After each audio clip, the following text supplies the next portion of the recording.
इन्होंने बड़े बड़े घोषणा करी कि जो बीजेपी की मदद कर रहा है कांग्रेस पार्टी से, हम उनको पार्टी से बाहर कर देंगे।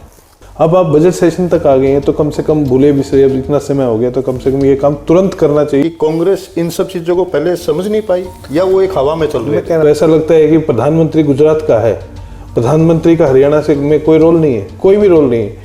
तो विनेश फोगाट जी का आजकल एक बयान भी आता है कि अधिकारी मेरी बात नहीं सुनते हैं। एक इस प्रकार की कैंडिडेट को चूज किया गया जिनको पॉलिटिक्स का ABCD भी नहीं पता था। नमस्कार, मैं VP मलिक और आप देख रहे हैं आपका मुद्दा। और आज हमारे साथ हैं कांग्रेस के प्रदेश प्रवक्ता श्री रविंदर सिंह ढुल जी। इनसे हम जानेंगे कि कांग्रेस पार्टी आखिर हरियाणा के 2024 के चुनाव में क्यों हार गई। पहले तो आपका प्रोग्राम में बहुत बहुत नमस्कार। नमस्कार मलिक साहब, बहुत बहुत धन्यवाद बुलाने के लिए। तो आपका प्रश्न ये है कि कांग्रेस क्यों हारी? बिल्कुल, एक बड़ा एक टफ प्रश्न जो है, इसका उत्तर हमें ये समझना चाहिए कि कांग्रेस डेफिनेट एक विनेबिलिटी की सिचुएशन में थी जी। सभी सर्वे में हर जगह पर पार्टी को भी लगता था और होना भी चाहिए था, लेकिन कहीं ना कहीं जो है सीनियर लीडर्स की आपस की कोऑर्डिनेशन की कमी के कारण और कहीं ना कहीं हाईकमान के दिशा निर्देशों की कमी के कारण जो उनकी कोऑर्डिनेशन नहीं हो पाई और कुछ कार्यकर्ताओं में भ्रम के कारण जो है इस प्रकार की स्थिति आई है, जिसके कारण से कांग्रेस जो है जीता हुआ चुनाव हार गई। जहां ये कहा जा रहा था कि कांग्रेस एक तरफा आ रही है, 70 के आसपास सीटों को माना जा रहा था पूरे हरियाणा के अंदर, तो ऐसा क्या हुआ कि एकदम से पलटा खा गया पूरा का पूरा? 8 अक्टूबर को जब रिजल्ट आता है तो पता चलता है कि बीजेपी की गवर्नमेंट बन गई है। ऐसा क्या हुआ? देखिए, हुआ यही हुआ कि कुछ ऐसी कंट्रोवर्शियल स्टेटमेंट्स हुई, कुछ लोगों को कंट्रोवर्शियल तरीके से टिकट दी गई, ठीक है, जिसके कारण चुनाव के ऊपर स्टेट लेवल पे बहुत ज़बरदस्त इम्पैक्ट पड़ा। एक लोगों में एक भ्रम की स्थिति पैदा हुई। उस भ्रम की स्थिति को कहीं ना कहीं भारतीय जनता पार्टी कैच करने में सक्षम रही और जिसके कारण से उनकी सरकार रिपीट हुई। जाट वर्सेस नॉन जाट का भी एक मुद्दा काफ़ी चुनावों में देखने को मिला। नहीं, ये मुद्दा बहुत ज़्यादा इसलिए प्रभावी मैं नहीं मानूंगा क्योंकि अभी सर्वे में पता लगा था, और आप यदि कांग्रेस की सीटों को देखेंगे जहाँ पर कांग्रेस हारी है वो कांग्रेस जाटलैंड में आ रही है, जहाँ कांग्रेस जीती है वहाँ पे तो जाट वोट है ही नहीं। तो ये को बहुत ज़्यादा प्रभावी मुद्दा नहीं रहेगा। सभी पार्टी सभी वर्गों ने खुल करके वोट दिया है। हाँ, कुछ जगह पर टिकट का जो है चूज करना एक मैं कहता हूँ कि कई जगह पर गलती भी हुई है, विदाउट नेमिंग एनीवन। तो उस तरह की चीज़ों के कारण ये स्थिति आई है कि कुछ सीटें बहुत ही नैरो मार्जिन के ऊपर जो है कांग्रेस हारी है। जैसे उचाना की सीट है जो उचाना की सीट है, हाईकमान को इनको मनाना चाहिए था। कांग्रेस के बागी कैंडिडेट जो थे जिन सीटों पर, इनमें से एक बड़ी प्रमुख सीट मेरे हिसाब से उचाना रही है। कुछ ऐसी सीटें हैं जहां पर कांग्रेस के बागी कैंडिडेट्स ने कांग्रेस के आधिकारिक कैंडिडेट से ज़्यादा वोट लेने का काम किया है। जैसे अम्बाला कैंट हो गई, अम्बाला कैंट के अलावा आपकी ललित नागर जी वाली सीट रह गई। तो मतलब इस तरह के जो लीडर्स को आप खो नहीं सकते। यदि आप इस तरह के लीडर्स को खोएंगे तो स्वाभाविक सी बात है कम से कम आप अपनी 5 से 6 से 7 सीटें खराब कर रहे हैं, और वही एक जो मार्जिन है वो जीतने का मार्जिन रहा है। जैसे वोट प्रतिशत भी कुछ ज्यादा फर्क नहीं रहा है, कुछ 0.87% का ही फर्क रहा है। पॉइंटों पर 20-25 हज़ार वोटों के फर्क के ऊपर सरकार की जो है रही है कुछ सीटें। तो ऐसी क्या नाकामी हुई कि कांग्रेस इन सब चीजों को पहले समझ नहीं पाई या वो एक हवा में चल रही है? मैं कह रहा हूँ ना, लैक ऑफ कोऑर्डिनेशन। मलिक साहब, यदि आप भारतीय जनता पार्टी के इलेक्शन कोऑर्डिनेशन को देखें तो मुख्यमंत्री ने, केंद्रीय नेताओं ने जो भाजपा के बागी थे घर जा करके मनाया, उनको बिठाया। इसकी जगह कांग्रेस के अंदर कांग्रेस की लीडरशिप किसी भी कैंडिडेट को, एक कैंडिडेट मुझे याद आ रहे हैं बस मेरे हिसाब से, रामकिशन फौजी जो है आपको, जिनको कहीं ना कहीं हाईकमान बिठाने में सक्षम हुई थी अपने भवानी खेड़ा सीट पे। भवानी खेड़ा सीट पे रामकिशन फौजी के अलावा मास्टर सतवीर अतेरा जी थे जो कांग्रेस के बागी कैंडिडेट थे। तो ये बागी कैंडिडेटों को मनाने का प्रयास नहीं हुआ या वो माने नहीं, ये तो देखो, ये तो इसका उत्तर तो मैं नहीं दे पाऊंगा, मेरी कैपेसिटी में नहीं है। लेकिन हाँ, इसका बहुत एक बुरा असर जरूर कांग्रेस की कैंपेन पर पड़ा है। ऐसी कई सीटें हैं। अभी एक हुड्डा जी का भी कुछ टाइम पहले बयान हुआ है, अभी हरियाणा में एक लेटेस्ट चुनाव भी हुए हैं परिषद के, इनके अंदर 12 तारीख को अभी रिजल्ट भी आना है इनका, लेकिन नायब सैनी जी इन चुनावों के अंदर भी बहुत सक्रिय रहे हैं, जब हुड्डा जी इसमें कहीं पर भी सक्रिय नहीं थे। हुड्डा जी का एक बयान भी आता है कि भाई हम छोटे इलेक्शन नहीं लड़ते। मैं आपको ये बता रहा हूँ ना कि कांग्रेस की संगठन की ना होना की कमी भी एक बहुत बड़ी कमी रही है। चुनाव छोटा हो या बड़ा हो, चुनाव होता है, चुनाव को चुनाव की तरह लिया जाना चाहिए। यही जो माइनर जो एक मिन्यूट जो बूथ मैनेजमेंट होती है, उसी के कारण कहीं ना कहीं भारतीय जनता पार्टी को एक लार्ज लेवल पे सक्सेस मिलती है। कांग्रेस बूथ मैनेजमेंट की जगह एक नैरेटिव के बेस के ऊपर सरकार बनाना चाहती है, तो नैरेटिव के बेस पे आप सरकार नहीं बना सकते, आप सरकार बना सकते हैं बूथ मैनेजमेंट पे। और बूथ मैनेजमेंट में चुनाव छोटा हो या बड़ा हो, वो उतना ही आवश्यक, उतना ही महत्वपूर्ण होता है, इससे कोई फर्क नहीं पड़ता। तो कहीं ना कहीं गुटबाजी भी कांग्रेस का एक पार्ट रही है, जिसकी वजह से कोऑर्डिनेशन कहूंगा इसको मैं, हाईकमान को आगे आकर के सभी लीडर्स को एक साथ बिठा करके उनका कोऑर्डिनेशन एक स्थापित करना चाहिए। और तभी जब तक वो शक्ति केंद्र जो है एक कोऑर्डिनेशन के रूप में, एक टीम के रूप में काम नहीं करेगा, एक टीम वर्क नहीं हुआ, तब तक इसी प्रकार के रिजल्ट आगे भी संभावित है। एक राहुल गांधी जी का बयान आया है, अभी ताज़ा ही बयान आया है उनका, कि जो बीजेपी की मदद कर रहा है कांग्रेस पार्टी से, हम उनको पार्टी से बाहर कर देंगे। तो उसके बारे में क्या कहना चाहेंगे? मेरे हिसाब से करना भी चाहिए। यदि आप पार्टी इंटरेस्ट की लार्जर, अगर हम हरियाणा की बात करें तो हरियाणा में क्या लगता है जी? देखिए, नाम नहीं हम ले सकते, क्योंकि राहुल गांधी जी के यदि बयान को समझेंगे तो उनका परिप्रेक्ष्य भाजपा की मदद करने वालों के अलावा कुछ ऐसे लोगों के लिए भी उनका इशारा रहा होगा कि जिन लोगों की जो है कैंपेन में कमजोरी होने की वजह से भारतीय जनता पार्टी को मदद मिलती है।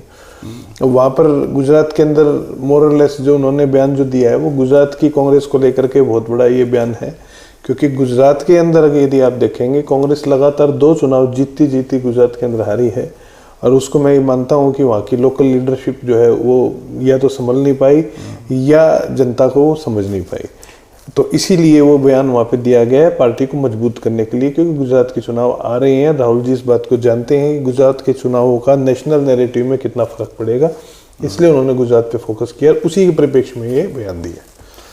तो अगर हम बात करें जींद डिस्ट्रिक्ट की, आपका जुलाना हल्का पड़ता है जी। जुलाना हल्के में जो डिफरेंस रहा है कांग्रेस और बीजेपी का, वो बहुत ही कम रहा है, जबकि बीजेपी आज तक जुलाना से कभी भी इतने वोट कभी भी नहीं ले पाई है जी। तो उसका क्या रीजन, क्या कारण रहा कि वो इतने वोट कैंडिडेट की कमी मानता हूं मैं।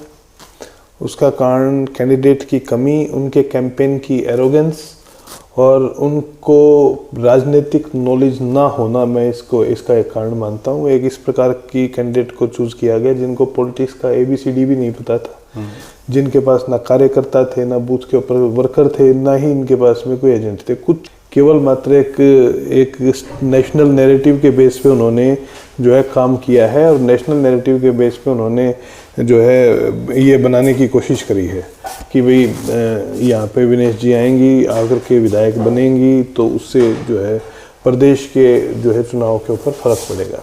जबकि इसका नकारात्मक फर्क कैसे पड़ा कि एक बहुत बड़ा वर्ग था जो पहलवान आंदोलन के खिलाफ था, एक बहुत बड़ा वर्ग था, तो वह वर्ग पूरा का पूरा जो है कांग्रेस पार्टी से कटा है, जिसके कारण मुझे ये लगता है कि इस प्रकार का नतीजा आया है। तो विनेश फोगाट जी का आजकल एक बयान भी आता है कि अधिकारी मेरी बात नहीं सुनते हैं, तो ये देखिए वो कम्प्लीटली नॉन पॉलिटिकल इंसान है। अधिकारियों से बात भी उन्हीं चीज़ों की जाती है जो कि जनहित के सार्वजनिक मुद्दे हैं, और यदि कोई विधायक, मैं कहता हूं कि जनहित के सार्वजनिक मुद्दों के ऊपर यदि अधिकारियों से बात करके अधिकारियों से कार्य नहीं करा पा रहा है, तो मेरे हिसाब से विधायक को अपनी कार्य प्रणाली की तरफ देखना भी चाहिए, और उस प्रकार से हम उसको आगे लेकर के जा रहे हैं। आपके ही पड़ोसी एक हल्का है सफीदो, जहां से सुभाष गांगुली जी पिछली बार जीते थे। इस बार नारनौल से रामकुमार गौतम जी आए और वो वहां से बाजी मार ले गए। एंटी इनकम्बेंसी थी सुभाष जी के खिलाफ, तो वो आउटर के होने के बावजूद भी वहां से जीत गए। मैं कह रहा हूँ ना, एंटी इनकम्बेंसी थी सुभाष जी के खिलाफ। जसवीर देसवाल जी इलेक्शन लड़ रहे थे, ये भी उनकी एक इलेक्शन की बड़ी एक कमजोरी रही। और दूसरी जो चीज़ थी वो ये थी कि सिटिंग गेटिंग का जो फॉर्मूला कांग्रेस लेकर के आई है, वो बिल्कुल भी मेरे हिसाब से एक रेलिवेंट और अच्छा फॉर्मूला मैं उसको नहीं मानूंगा। आपको कैंडिडेट्स को चूज करना चाहिए, आपको एक्सपेरिमेंट करना चाहिए, आपको उन्हीं कैंडिडेट्स को उतारना चाहिए जिन कैंडिडेट्स के पास में विनेबिलिटी ज़्यादा होती है। आप ये सोच करके नहीं उनको कर सकते कि ये क्योंकि जीते हुए MLA हैं तो इनको ही आप टिकट दें। जिनका विरोध है क्षेत्र के अंदर, उसको टिकट को बदल देना ही समझदारी है। तो मुझे लगता है यहाँ भी एक चूक हुई, जिसके कारण कम से कम मेरे हिसाब से कम 5 सीटें तो कांग्रेस की गई हैं, सिटिंग गेटिंग के फॉर्मूला से।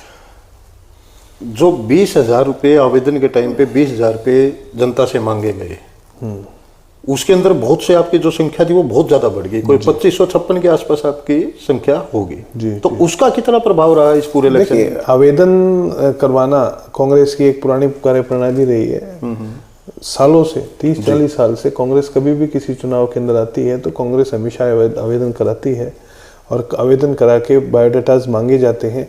मैं आवेदन को कराने को गलत नहीं मानता, लेकिन लिस्ट को सार्वजनिक करना मैं बिल्कुल पूरी तरह से गलत मानता हूं।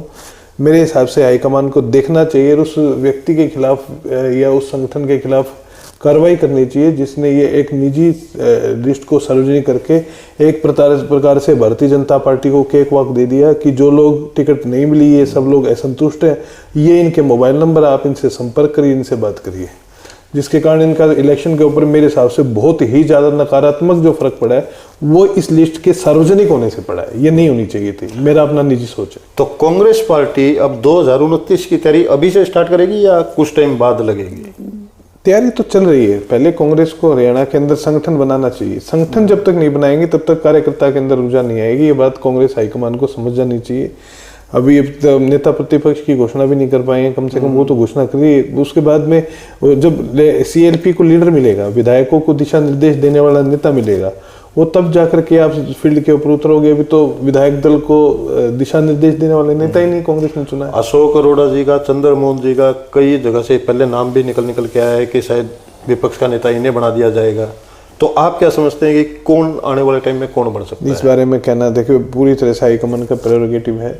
विधायक दल की मीटिंग के ऊपर यदि वो छोड़ते हैं तो विधायक दल की मीटिंग अपना नेता चुने तो वो उसके हिसाब से भी हो सकता है, और हाईकमान दिशा निर्देश दे तो विधायक मेरे हिसाब से सभी के सभी उस व्यक्ति का नाम सम्मान करने का कार्य करेंगे जो हाईकमान के द्वारा दिया जाएगा।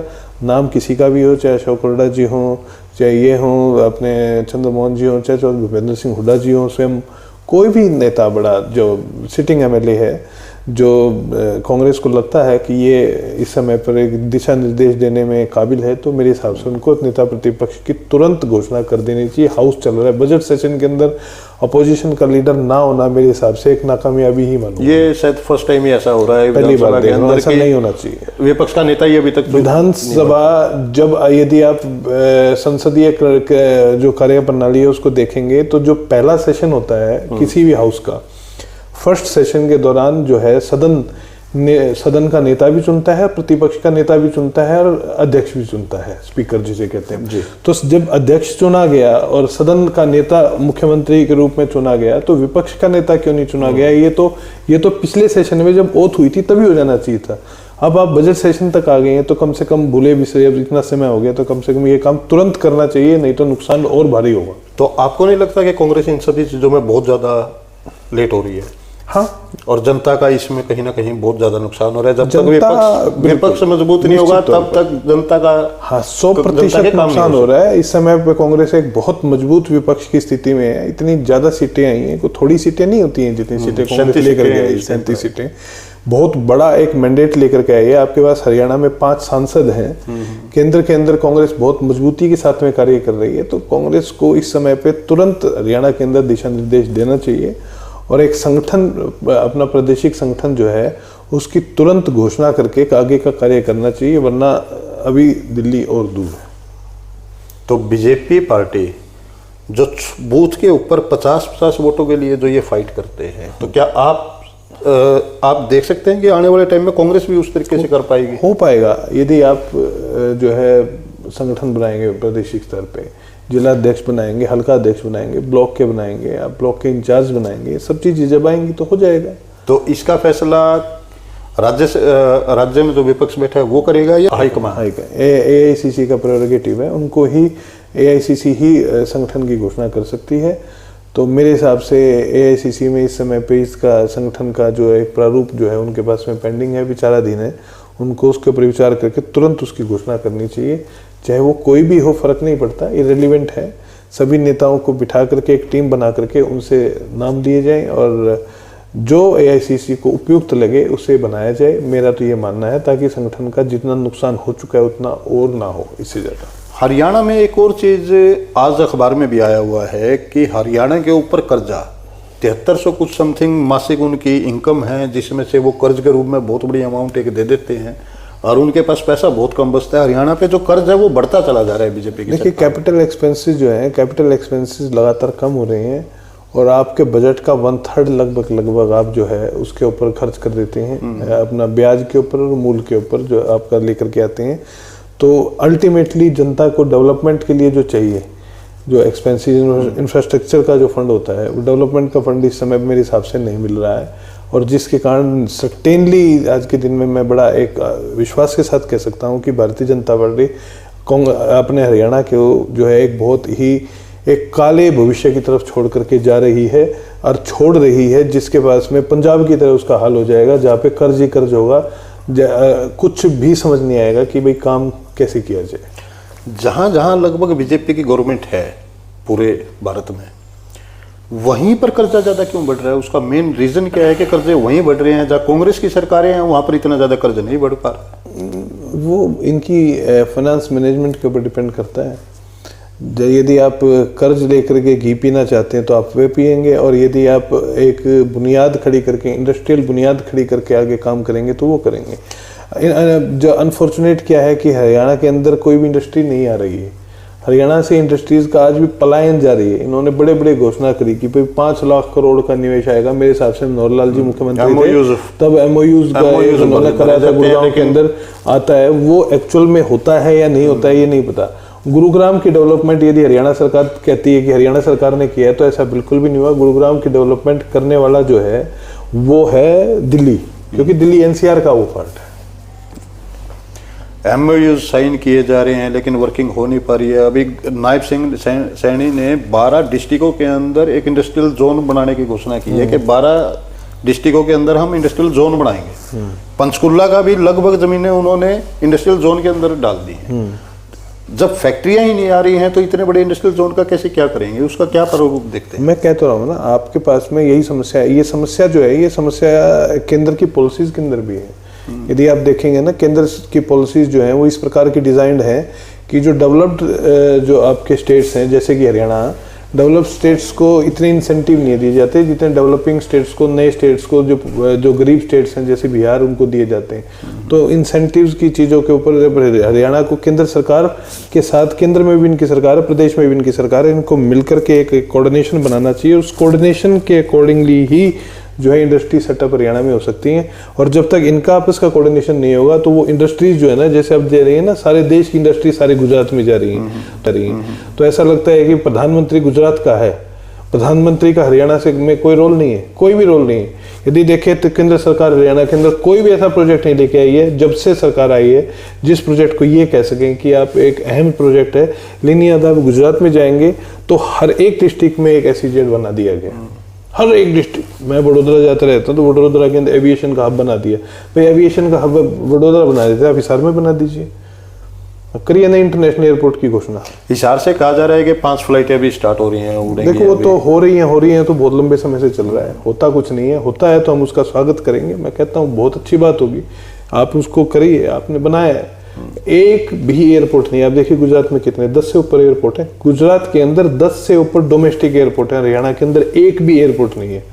जबकि हरियाणा की पर कैपिटल इनकम गुजरात से आज भी ज्यादा है, आज भी ज्यादा है। उसके बावजूद भी हरियाणा के अंदर एयरपोर्ट नहीं है, लेकिन गुजरात में 10 एयरपोर्ट है। नायब सिंह सैनी जी ने अभी कुछ टाइम पहले एक हेलीकॉप्टर लिया है जिसका हुड्डा जी ने भी बोला कि ये 80 करोड़ रुपए वेस्ट कर दिए गए हैं। बस छोटा सा हरियाणा है, 2 घंटे के अंदर आप कहीं से कहीं चले जाते हैं। उसमें भी अगर आपको हेलीकॉप्टर इस्तेमाल करना पड़ेगा तो मेरे हिसाब से बड़ी दुख की बात। चलो, ये हमारे साथ थे आज रविंदर सिंह ढूल, हरियाणा कांग्रेस के प्रदेश प्रवक्ता। इनसे बातचीत करके कई मुद्दों के बारे में पता चला। तो नेक्स्ट टाइम आपसे मिलते हैं बहुत जल्द, किसी नए मुद्दे को लेके, किसी नई पर्सनैलिटी को लेके। उनसे विचार विमर्श करेंगे कि हरियाणा की राजनीति कहाँ जा रही है। धन्यवाद।